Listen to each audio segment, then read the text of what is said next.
Hi அஸ்லாம் வலைக்கும். இன்றைக்கி வீடியோவில் பார்த்தீங்கன்னா ஒரு சூப்பரான மீன் குழம்பு எப்படி செய்கிறதுன்னு இந்த வீடியோவில் பார்ப்போம். இன்னும் நீங்கள் நம்ம சேனல் சப்ஸ்கிரைப் பண்ணல அப்படின்னா மறக்காமல் சப்ஸ்கிரைப் பண்ணிடுங்க. பக்கத்தில் இருக்க பெல் ஐக்கானையும் கிளிக் பண்ணிடுங்க. வாங்க வீடியோக்குள்ளே போகலாம். மீனான எல்லாருமே வச்சாலும் டேஸ்ட்டாக இருக்காது. ஒரு சிலர் வச்சா மட்டும் தான் டேஸ்ட்டாக இருக்கும். அதுக்கு என்ன ஒரு சீக்ரெட் இன்க்ரீடியண்ட்டு எவ்வளோ போடணும் அப்படின்னு அந்த வீடியோவில் சொல்கிறேன். வீடியோ ஸ்கிப் பண்ணாமல் ஃபுல்லாக பாருங்கள். இப்போ எங்கள் அம்மா செய்கிற சூப்பரான மீனான நான் வீடியோ எடுத்திருக்கேன். தாளிச்சு விட்டாங்க. தாளிக்கிறதுக்கு அப்புறம் தான் நான் வீடியோ எடுக்க ஆரம்பிச்சிருக்கேன்.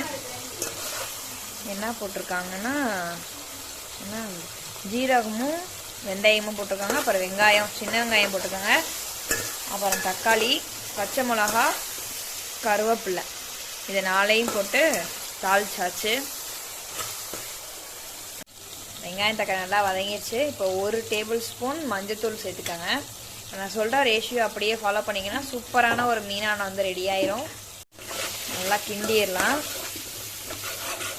பார்க்குறப்பே சூப்பராக இருக்கும். எங்கள் அம்மா செய்கிற மீனான ரொம்ப சூப்பராக இருக்கும். அடுத்து மிளகாத்தூள். மிளகாத்தூள் கொஞ்சம் கூட போட்டுக்கோங்க. காரம் நல்லா சாப்பிடுவீங்கன்னா 2 டேபிள் ஸ்பூன் கூட போட்டுக்கோங்க.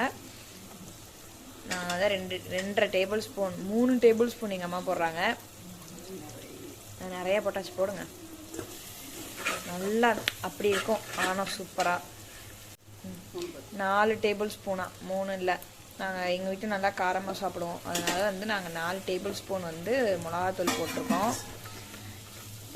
மிளகாத்தூள் ஒரு சில மிளகாத்தூள் நல்லா காரமாக இருக்கும், ஒரு சிலது காரம் இருக்காது. அதனால் உங்களுக்கு ஏற்ற மாதிரி நீங்கள் பார்த்துட்டு மிளகாத்தூள் ஆட் பண்ணிக்கோங்க. ஆனால் எக்ஸ்ட்ரா ஆட் பண்ணால் இந்த மாதிரி மீனானோ எல்லாமே நல்லா டேஸ்ட்டாக இருக்கும். அடுத்து புளி கரைச்சி ரெடியாக வச்சுருக்காங்க. இப்போ அதை போட போகிறோம். புளி கொஞ்சம் கூட நல்லா சுருக்குன்னு வச்சா தான் டேஸ்ட்டாக இருக்கும். மாங்காயும் நம்ம சேர்த்துக்கலாம். மாங்காய் இல்லைன்னா புளி நல்லா புளிக்கிற புளியாக இருந்தால் புளி கொஞ்சம் கூடவே ஊற வச்சு அதை கரைச்சி ஊற்றிடுங்க. அவ்வளோதான். புளி தண்ணி ஆட் பண்ணிட்டோம். நல்லா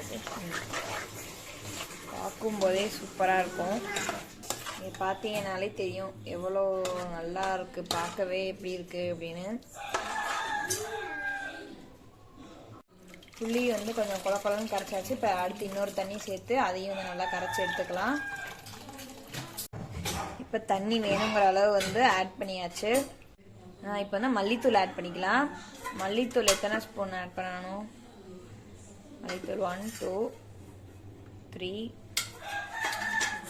அப்புறம் 3 tablespoon, 4 tablespoon add பண்ணிக்கோங்க மல்லித்தூள். அவ்வளோதான். இதான் இந்த 3ஓட ரேஷியோ. இந்த 3ஐயும் நம்ம கரெக்டாக பண்ணிட்டோம் அப்படின்னா சூப்பரான ஆணை வரும். இது எவ்வளோ கிலோக்குள்ள மீன்? இந்த அளவு 3/4 கிலோ மீன். என்ன மீன்? முரல் மீன் வாங்கியிருக்கோம் இன்னைக்கு நாங்கள். 3/4 கிலோ முரல் மீனுக்கு இதுதான் அளவு. அடுத்து லாஸ்ட்டாக உப்பு, தேவையான அளவு உப்பு போடுங்க. சுருக்குன்னு நிறையா உப்பு போடணும். போட்டாச்சு. சால்ட்டை விட தூளுப்பு போடுறத விட கல்லுப்பே யூஸ் பண்ணுங்க. அதான் நல்லது. எங்கள் வீட்டில் கல்லுப்பு தான் யூஸ் பண்ணுவாங்க. நான் கல்லுப்பு கழுவிட்டு எங்கள் அம்மா போட்டாங்க. தூளுப்பு வேணும் அப்படின்னா அந்த கல்லுப்பு அப்படியே மிக்சியில் போட்டு அரைச்சி அதை தனியாக தூளுப்பு மாதிரி யூஸ் பண்ணிக்கிறது. கல்லுப்புனா அந்த முழுசாக அப்படியே வச்சுக்கிறது. அதுதான் நல்லது. எங்கள் வீட்டில் அப்படி தான் எங்கள் அம்மா யூஸ் பண்ணுவாங்க. அதே மாதிரி நீங்களும் யூஸ் பண்ணுங்கள். சால்ட்டு அந்த மாதிரி இதை யூஸ் பண்ணுறதுக்கு நம்ம கல்லுப்பே அரைச்சி அதை நம்ம யூஸ் பண்ணிக்கலாம். மீன் பார்த்தீங்களா, நல்லா கழுவி க்ளீன் பண்ணி எடுத்தாச்சு. முரல் மீனை நாங்கள் க்ளீன் பண்ணி எடுத்துட்டாச்சு. இது வறுத்த மீனுக்கும் ஆணத்தில் போடுறதுக்கும் ரெண்டுக்குமே சேர்த்து வாஷ் பண்ணியிருக்கு. வறுத்த மீனுக்கும் அதோட இன்க்ரீடியன்ஸும் நான் இப்போ ஆட் பண்ணுறேன். இது ஆணத்தில் போடுறதுக்கு தனியாக இதுலேருந்து எடுத்துக்குவாங்க. நல்லா வெள்ளை வெள்ளைன்னு தும்புப்பு மாதிரி எங்கள் அம்மா க்ளீன் பண்ணிட்டாங்க. வெள்ளை வெள்ளைன்னு தும்புப்பு மாதிரி இருக்குன்னு எங்கள் அம்மாவே சொல்லிக்குவாங்க. தும்புப்பு மாதிரி இருக்கான்னு பார்த்துக்கோங்க. அவ்வளோதான். மீனானத்துக்கு எல்லாமே போட்டு கூட்டியாச்சு. ஆணை கொதிச்சு வந்ததும் மீனை நம்ம போட்டுற வேண்டியதான். அவ்வளோதான் வேலை. கொஞ்சம் நேரம் ஒரு மூடி போட்டு மூடி வச்சுருவோம். வறுத்த மீனுக்கு மசாலா போட போகிறோம். இது ஜீரகம் போட்டுக்கோங்க. அப்புறம் மிளகு, அதுக்கு அடுத்து மிளகாத்தூள். இப்போ எல்லாத்தையும் சேர்த்து நம்ம அரைச்சிக்க போகிறோம். வறுத்த மீன் மசாலா. மிளகாத்தூள் சேர்த்துக்கோங்க. காரத்துக்கு ஏற்ற மாதிரி மிளகாத்தூள். அடுத்து அடுத்து வந்து மஞ்சத்தூள் வந்து சேர்த்துக்கோங்க. மஞ்சத்தூள் வந்து ஒரு 1/2 டேபிள் ஸ்பூன் மஞ்சத்தூள் சேர்த்துக்கோங்க. அடுத்து வந்து உப்பு சேர்த்துக்கோங்க. உப்பு சேர்த்துட்டு அதுக்கடுத்து தேங்காய் சேர்த்து, தேங்காய் கொஞ்சமாக ஆட் பண்ணணும். தேங்காய் சேர்த்துட்டு அப்படியே அரைச்சி எடுத்துடலாம். அவ்வளோதான், இந்த பேஸ்ட் ரெடி ஆயிடுச்சு. நிறைய பேர் வந்து இஞ்சி பூண்டு பேஸ்ட்லாம் போட்டு வறுத்த மீன் வந்து ரெடி பண்ணுவாங்க கடையில் மாதிரி. இந்த இது வந்து ரெடி பண்ணி பாருங்கள், கண்டிப்பாக சூப்பராக இருக்கும். ட்ரை பண்ணி பாருங்கள். தேங்காய் வந்து இவ்வளோ தான் சேர்க்கணும், ரொம்ப அதிகமாக தேங்காய் சேர்க்கக்கூடாது. இந்த அளவுக்கு தேங்காய் சேர்த்துக்காங்க. கொதிச்சிருச்சு நல்லா. இப்போ மீனை தூக்கி போட்டுடலாம்.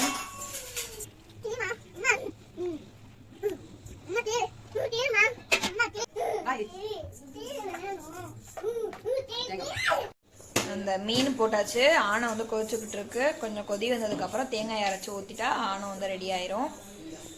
அப்படியே இந்த சைடில் வந்து வறுத்த மீனுக்குள்ள மசாலாவை போட்டு வந்து பிரட்டி எடுத்து வச்சுக்குவோம். நம்ம அரைச்ச அந்த பேஸ்ட்டை வந்து இதில் ஆட் பண்ணிடலாம். நிறையா மசாலா போடுங்க, அப்போ தான் வந்து நல்ல டேஸ்ட்டாக வரும். லாஸ்ட்டாக அந்த கடுகு தான் இருக்கிறதுலேயே ஹைலைட்டாக இருக்கும், நல்ல டேஸ்ட்டாக இருக்கும். நல்லா போட்டு மிக்ஸ் பண்ணி எடுத்துக்கோங்க. கலரெல்லாம் கேசரி பவுடர்லாம் வந்து எதுவுமே சேர்க்காதீங்க. மஞ்சத்தூள், மிளகாத்தூள் அதில் உள்ள கலரே வந்து போதும். உடம்புக்கு கெட்டது கலர் பவுடர்லாம் வந்து யூஸ் பண்ணாதீங்க. அதுவும் அந்த மஞ்சத்தூள் மிளகாத்தூளுமே வந்து வீட்டில் அரைச்சதை யூஸ் பண்ணுங்கள். கடையிலையுமே வந்து கண்ட கெமிக்கல் தான் போட்டு அரைக்கிறாங்க. அதிகபட்சம் வந்து நம்ம வீட்டிலே எல்லாத்தையுமே வந்து அரைச்சி ரெடி பண்ணுறது வந்து ரொம்பவே ஹைஜீனாக இருக்கும். அவ்வளோதான், மசாலா பரட்டி வச்சாச்சு. அடுத்து வறுக்கிறப்ப வந்து நான் வீடியோ காட்டுறேன், பண்ணாதீங்க. அவ்வளோதான், மசாலா போட்டாச்சு. அது அப்படியே ஓரமாக வச்சிடலாம். ஃப்ரிட்ஜில் வைக்கலாமா? இதை ஃப்ரிட்ஜில் கூட வச்சுட்டு வறுக்கிறப்போ ஒரு 5 நிமிஷம் 10 நிமிஷத்துக்கு முன்னாடி வந்து எடுத்து வச்சு கூட வறுத்துக்கலாம். அவ்வளோதான், மசாலா போட்டு ரெடி பண்ணியாச்சு. ஃபஸ்ட்டே வந்து அந்த வறுத்த மீனுக்கு வந்து மசாலா அரைச்சிருப்போம்ல, அந்த மசாலா ஜாரை வந்து கழுவாமல் ஆணத்துக்கு வந்து இந்த தேங்காயை வந்து அரைச்சி அதிலே வந்துட்டு ஊற்றிடணும். அப்போ தான் அந்த மிளகு ஜீரகம் வாசத்தோட ஆணம் வந்து நல்லா மணமாக சூப்பராக இருக்கும். அந்த தேங்காய் அரைச்சி ஊற்றையில் வந்து இந்த ஜாரில் அப்படியே போட்டு அரைச்சி லைட்டாக தண்ணி சேர்த்து அரைச்சி வந்து அந்த கடைசியாக மீன் கொதிச்சு வந்ததுக்கப்புறம் வந்து இந்த தேங்காய் வந்து அரைச்சி போட்டுருங்க அந்த பேஸ்ட்டை. பார்க்கும்போதே எவ்வளோ கலர்ஃபுல்லாக இருக்குதுன்னு பாருங்கள். அந்த மிளகாத்தூள் வந்து மேலே மிதக்கிட்டு சூப்பராக இருக்குது. மீன் எல்லாம் வந்து நல்லா வெந்துருச்சு. இப்போ வந்து நம்ம அந்த அரைச்சி வச்ச அந்த தேங்காய் பேஸ்ட்டை வந்து இதில் சேர்த்துக்கலாம். அரைச்சாச்சு. இந்த பாருங்கள், இந்த மசாலாவோட இந்த கலரில் எப்படி இருக்குன்னு பாருங்கள். ஊற்றுங்க. அவ்வளோதான், நல்லா இதை வந்து கிண்டி விட்டுறலாம். பார்க்குறதுக்கே சூப்பராக இருக்கா?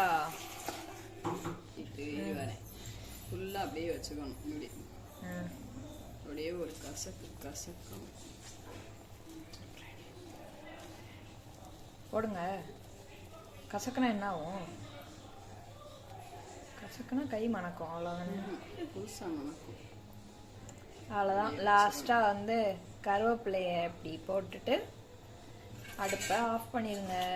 ஒரு 10 மினிட்ஸில் 10 மினிட்ஸ் கழிச்சு ஆஃப் பண்ணிடுங்க. அவ்வளோதான், சூப்பரான டேஸ்டியான ஒரு மீனான வந்து ரெடி ஆயிரும். வறுத்த மீன் வந்து நான் வறுத்துட்டு உங்களுக்கு காட்டுறேன். சுட வந்து வெள்ளை சோறு போட்டுக்கலாம். இதுக்கு வந்து தேங்காய் பால் சோறும் வந்துட்டு செஞ்சு மீன் குழம்பு செய்வாங்க. அதுவும் நல்லா டேஸ்ட்டாக இருக்கும்னு சொல்லுவாங்க. ஆனால் நான் அது வரைக்கும் ட்ரை பண்ணி பார்த்ததில்ல. எனக்கு இந்த வெள்ளை சோறில் தான் வந்துட்டு அந்த குழம்போட டேஸ்ட்டுன்னு தனியாக தெரியும் அப்படின்னு வெள்ளை சோறு தான் எனக்கு பிடிக்கும். ஆனும் கொஞ்சமாக ஊற்றியாச்சு. 3 வறுத்த மீன் வச்சு. இது வந்து பார்த்திங்கன்னா அந்த மீன் கடுகு லாஸ்ட்டாக அந்த முருகல் தூள் சொல்லுவாங்களே அது. இது எனக்கு ரொம்ப பிடிக்கும். உங்களுக்கும் பிடிக்கும் அப்படின்னு மறக்காமல் கீழே கமெண்ட் பண்ணுங்கள். நம்ம சேனலை லைக் பண்ணுங்கள், ஷேர் பண்ணுங்கள். மற்ற சப்ஸ்கிரைப் பண்ணாதவங்க சப்ஸ்கிரைப் பண்ணிடுங்க. தேங்க்ஸ் ஃபார் வாட்சிங்.